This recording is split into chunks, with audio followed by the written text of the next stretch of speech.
Alright, go here. Okay. Submerge at the center. Kunin mo yung pinakagitna. Make sure na halfway or 3/4 ng nozzle tip nakasubmerge. And tilt. Okay? Okay. Tilt mo sa gilid. Here. Gawin mo tong pang-lock niya na hindi siya gumalaw-galaw. Turn it on. All the way. Right.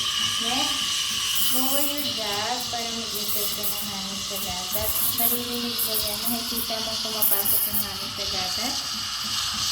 Yan. Tapos, after mo mag-insert ng hangin sa gatas, ilubog mo siya ng konti para mag-focus ka sa texturizing kung saan yung ikot ng yung gatas to break down yung mga bubbles into small megaphone. Hawakan mo yung ilalim.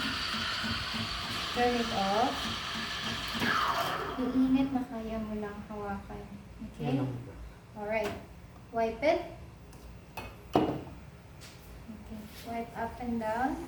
Side by side. Push it inside. And purge. Next. May bubble siya. Malinotice mo. Cover sa top and bang it sa table. Paano pa? Cover. Like this.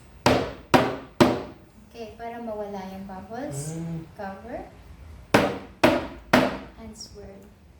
Swirl. Sige, swirl. Swirl na umiikot ka. There you go. One more. Bang it.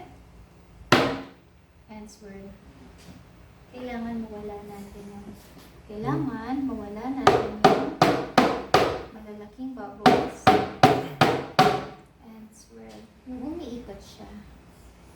Buwasan mo ng konti, ha? Ayan. Shiny, velvety dapat. Okay? Hold your cup.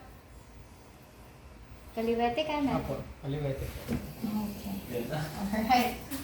Final countdown. Okay. Naka-tilt pa rin. Mukha ni Daniel Padilla. Sabi ko sa'yo, diba? Okay. Alright. Slightly pour at the center. Make sure not to break the crema. Halfway or 3/4. Lower your jug. 1, 2, 3. Kailangan mong punuin yung tasa. Lift it up. And cut it through. Wow! Pwede na? Nakatuwa po. Thank you. Okay.